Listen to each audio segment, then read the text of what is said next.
Okay, so I suppose I just say about Clondalkin itself. It's a suburb for anyone that doesn't know. It's about 10 kilometres west of Dublin city centre, and the area's been around for a long time. You know, it's got one of those round towers that dates back as far as the 8th century. So quite a historic area. But in the 70s, there was a report produced called the Wright Report, which kind of said that a lot of these areas on the edge of the city were ripe for development. So the report recommended the development of three towns at the time: Clondalkin, Tala and Blanchardstown.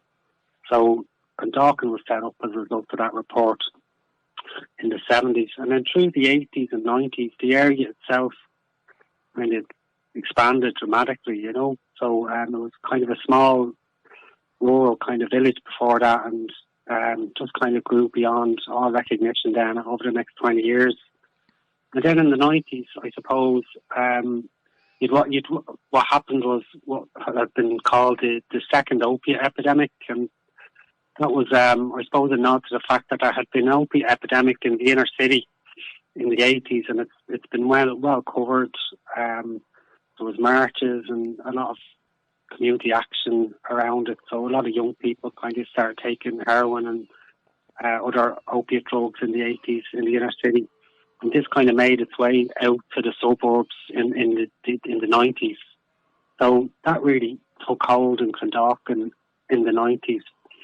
And there was a lot of action at the time. A lot of community projects were established. We have one of the projects in the area is called CASP, and that'll be celebrating its 40th anniversary in 2025.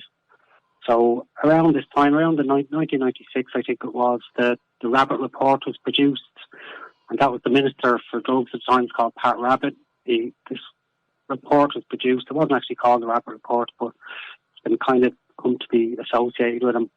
And that recommended the establishment of what was called drugs task forces. And these were to be set up in areas of, you know, special deprivation and disadvantage, and Clondalkin was highlighted as one of those due to kind of the rapid increase in heroin issues in the area. So the job of the task forces at the time was to coordinate the local response. So there was a lot of people, you know, there was a lot happening. People weren't sure what to do. Some people were setting up community projects. It was decided to set up these coordinating bodies, the task forces, to kind of try to bring everyone together. So the aim was to get health services, guards, education providers, stuff that wasn't around at the time, but the child protection services to come together and try to coordinate a response. So that's the main reason task forces were set up across the board. In Clondalkin, obviously Clondalkin is different, all areas are different, so there will be a different need in each area. The other thing just about setting up the task force was also an acknowledgement that there was a huge link between deprivation, when I say deprivation, I mean things like poverty, unemployment, early school leaving and things like that. So there's a link between those kinds of issues and the prevalence of drugs issues in communities. So decided that, you know, all those things, all those factors had to be taken into account, and that was the job of the task force. So Clondalkin Drugs Task Force was set up in 1997, and it's evolved ever since. It would have been, I suppose, a much smaller organisation at the time. I suppose it would have resembled a committee of just people involved in the response being brought together. But over the last 30 years almost, it developed into an organisation with what we call a dual mandate. So it still provides that kind of coordination response. It works with funded projects, it works with local agencies to kind of make sure the response is coordinated, but also provides its own services and its own kind of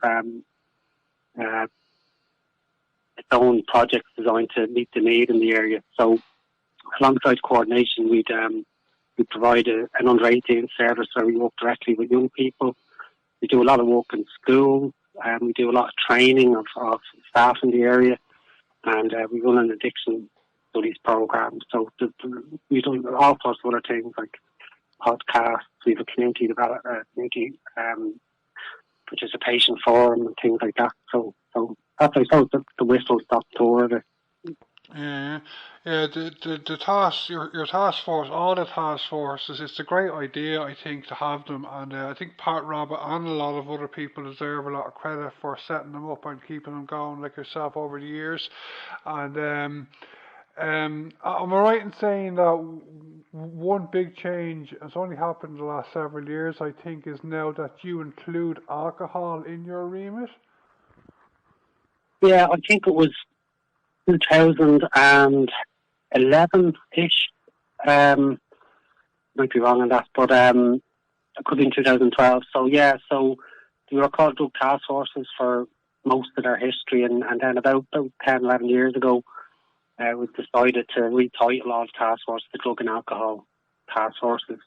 And there wasn't any additional funding provided to support that, but that decision was made, and I suppose it was an acknowledgement at the time that alcohol is, causes as much damage as substances in these communities, and it should be part of the response, Okay. I have to say that, Trevor, I don't know Clondalkin extremely well, but from what I know of the area and have heard over the years, is that Clondalkin is home to some very affluent areas, but side by side there are also some of the areas that are amongst the economically poorest in the country. Is that an accurate statement, Trevor? Yeah, that's true, Darren. There's a resource developed by, there's an organisation called Tubble, and they produce a thing called the Deprivation Index. And what they do is they use census figures to identify areas of disadvantage right across the country. And they break it down into the small areas in all the different counties. So with those figures, they actually turned those into maps recently, and they're brilliant to look at. But the Clondalkin area has a good few areas of what they call extreme disadvantage, and it also contains areas of affluence. And you can log on to that website and just have a look and just see. When they say extreme disadvantage, those things that were first mentioned back in the 90s. So they measure things like the rate of poverty, the youth dependency rate, so the young people living in an area, because that will have an impact on the area. Early school leaving, third level participation, things like that. The striking thing about it is that it's a relative measure. So if you were to look at Clondalkin and zoom out across, like Dublin is a really wealthy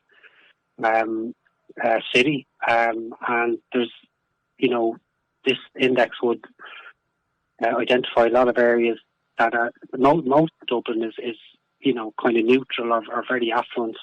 But then when you zoom into places like Clondalkin, there's these kind of just black spots of extreme disadvantage, and that's a validated measure, and it comes from the census figures, so I think it's fairly accurate, Okay, yeah, I saw an article about that recently about Clondalkin as one of the reasons about extreme poverty, extreme deprivation. That's one of the things that inspired me to get in touch with you. Okay, Trevor, are there, and I don't just solely mean in relation to drug services, are there any particular services that Clondalkin needs that you believe is necessary for the good of the area and people living there?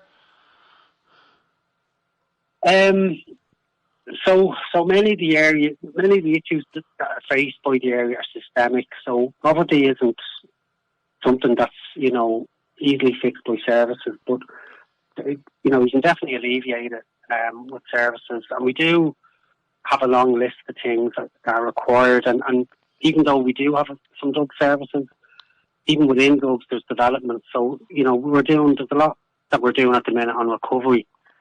And that's part of trying to evolve the services that are there for people, to try to promote more people into recovery. So that's an area that we're doing a good bit at the moment, but we're doing it all on a shoestring budget. So there could be a lot more provided in terms of that.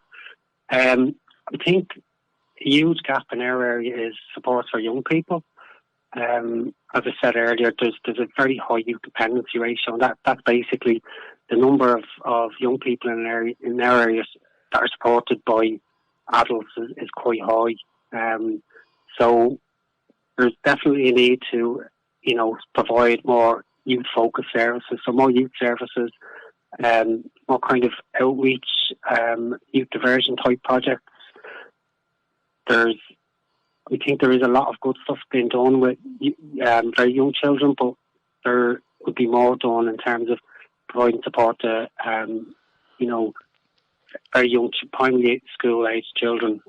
Because what we find is we're getting a lot of anecdotal reports around, I think especially since COVID, mental health issues emerging quite early, which can be a risk factor down for substance use further down the line. I think across the board we put in, there was a thing called a Citizens Assembly, which was on drugs a couple of years ago. We put in a submission and we consulted with the community. We talked a lot to the community about what was lacking. A lot of the schools seem to be oversubscribed. It's very hard to get a place sometimes. Some health services have very long waiting lists as well. So, and that all has a huge effect on people's health and their well-being in general, Yeah, I know services are very important everywhere. Okay, Trevor, I've done a couple of interviews on your FM with your neighbouring drug and alcohol task force, the Tala local drug and alcohol task force, although my last interview with them was 2.5 years ago. In my last interview with Grace Hill from the task force, she was telling me that the issue of crack cocaine is huge in some parts of Tala. Can you tell me, Trevor, if crack cocaine in the last, say, 2.5 years has become a big issue in Clondalkin? And along with that, can you give me a summary, please, of the mainly used drugs you come across in the Clondalkin Drug and Alcohol Task Force? So, we've been doing research on crack cocaine since 2014. There was a report produced back then. That's when the issue started emerging in the area. In the past 2.5 years, I'd say the past 5 years, I'd go back, between 2020, I think, and 2025, the number of people seeking treatment for cocaine doubled in the area. Now, that's taking all cocaine into account. Crack cocaine is a sub-drug within that category.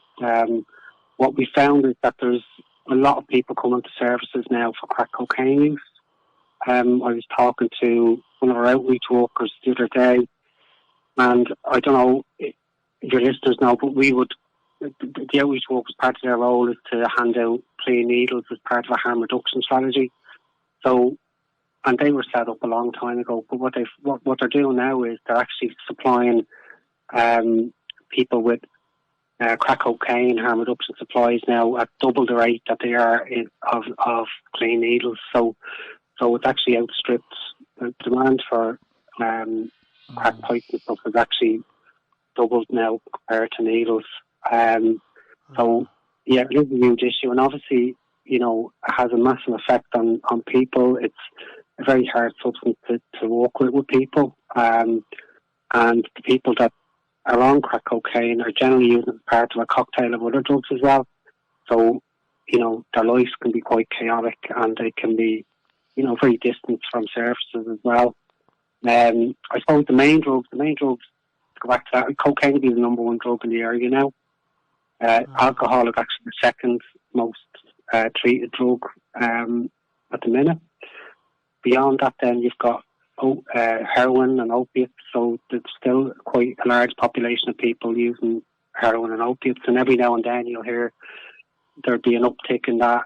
It'll kind of ebb and wane over time. Beyond that, then you've benzos are still quite an issue, and that increases. I think the increase in that is fairly steady.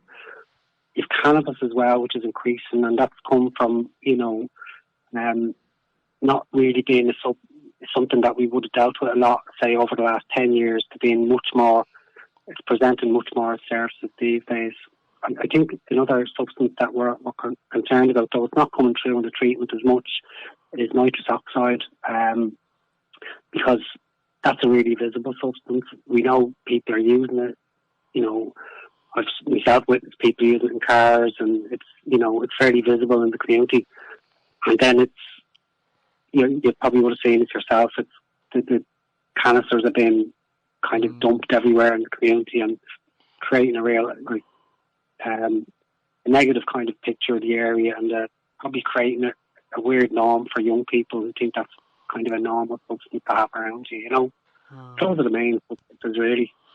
Yeah, we haven't got time today to do a big analysis of all the drugs in Clondalkin or in Ireland in general, but just on a couple of you mentioned opiates and heroin. I thought that, well, generally, I don't know if it's the case everywhere, but over the since the 90s, there's been a huge reduction in the number of people smoking or using heroin to the point that it's gone down hugely. Is that not the case in Clondalkin? No. It's probably the third most treated drug in the area, and that's probably due to there's a lot of people that would have historically used heroin, and they're still in addiction, so they may be on methadone, and they may be using it as part of poly drug use lifestyle. So they may be using some crack, and then they might be using heroin then to come down and stuff like that. So there's different kind of cocktails of people using heroin, but I think a lot of people don't associate with any harm or alcohol and cannabis, but I think those two drugs, particularly alcohol, both of them really, but for alcohol some people can handle it, I know, but those two drugs are troublesome, aren't they? Alcohol and cannabis, aren't they, Trevor? Well, alcohol is it places a huge burden, right across Irish society, on the health services, on the justice system. It's also, it's socially accepted, so it's very. I think the effects of alcohol dependency are kind of often underplayed. It's seen as. I have a favourite line. I'm going to get a bit nerdy, but the 1996 alcohol strategy said that the opening line said alcohol is a fundamental part of Irish society and sporting life and cultural life. And we've come a long way from that, but there's still an echo of that, I think, in society where it's very much accepted. There's encouraging stuff though with young people, and that the latest young people prevalence survey, the STAD survey, showed that young people are drinking alcohol at a lower rate now. So, but it's definitely it's got the biggest burden, I think, of any substance. If you read, there are some figures that suggest up to 1,000 people a year die from alcohol use in Ireland, 3 per day.